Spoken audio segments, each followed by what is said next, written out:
You're thinking it might be time to sell soon, but you're already feeling anxious about the whole situation.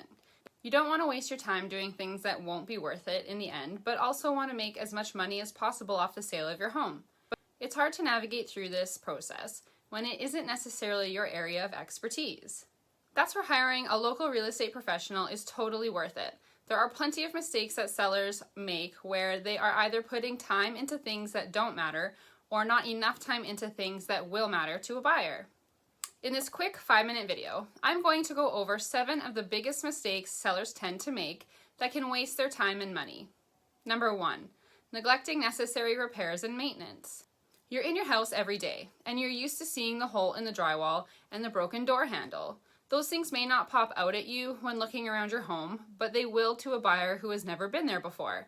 The buyer sees it as neglect and just another thing that they will have to fix if they bought the house. People want quick and easy, so take the time to comb over your home and fix all the little things that you've been putting off. Most of the time, they won't take much time or money to fix, but will be totally worth it to you in the end. Number 2, failing to disclose important information to buyers. The majority of the time, buyers will ask for a property disclosure statement on their offer to purchase. This is a questionnaire about what the seller knows about the property and if there are any issues that they are aware of. It is always best to be upfront with potential issues than it coming back and biting you in the ass later. A pre-listing home inspection can really increase buyer potential as they see you are upfront and honest about the home to give them the most peace of mind about potentially buying the home and deciding it is in fact worth the market price, which means return on investment for you. Number 3, neglecting curb appeal and home presentation. Often, if the buyers are in the area, they will do a drive-by and check out the home and yard before even deciding to book a showing.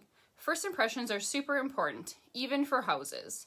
In the winter, it can be tough to keep the outside looking good, but keeping driveways, decks, and walkways clear and the items you can see above the snow tidy and organized can really help. In the summer, having trimmed landscaping, tidy yard items, and good outdoor lighting can really make a difference. Whether your home will be vacant or have you still occupying it, it's best to have a clean space with minimized items for best results. If you're looking for more detail in that regard, check out this video where I go over how to get your home ready to list. Number 4, limiting showings in open houses. This I'm sure can relate to everyone. Everyone's busy with their work or kids or both. Weeknights are either running around with kids' activities or have young kids who go to bed early. Or you worked all day and just want to veg out instead of clearing the house for showings. Weekends are also your time off to do the things you want to do, but you have to work around showings to keep the kids and pets occupied elsewhere. I get it. That's why it's super important to work with your realtor to ensure the timing of your home being listed allows you to be flexible and allows the most opportunity for your home to be seen. It's not forever, but the better prepared you are, the easier it will be for everyone. Number 5, ignoring feedback from potential buyers. If you hired a good realtor, they should be asking for feedback from potential buyers and their agents to communicate back to you. If there are recurring comments about specific things, there needs to be a conversation about how to alleviate those concerns.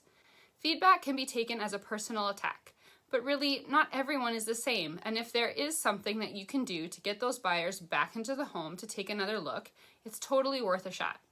Number 6, being emotionally attached to the home and unwilling to negotiate. It's not just a house to you, it's a home. One where your kids grew up or one that you put a labor of love into. No one else will feel the same way about that house as you will, and you can't make them. You see a backyard that took you 10 years to get to where you wanted it to be. To them, they see a nice backyard or they see a bunch of maintenance they don't have time or interest in keeping up. Everybody has different tastes and styles and visions of what will work best for them in their home. Getting caught up on how others don't value your home the same way you do can mostly hurt you instead of help you. And number 7, overpricing your home. If you're working with an agent, they should have provided you with a comparative market analysis showing what they think you should list your home for based off of recent properties just listed or recently sold that are the most similar to yours in your area. Now you have a better idea of what to put your time and effort into before listing your home. You should have less concern about making these mistakes and wasting time and money on things that won't necessarily see much return on. Whether you plan on moving anytime soon or not, Always keep in mind what would be important to a buyer, because you just never know when you will have to make that move again. As always, if you have any questions about buying or selling in the rural areas of central Manitoba, I'm always happy to help navigate you through. It doesn't need to be stressful. I'd love to help lead you the way home. Until next time.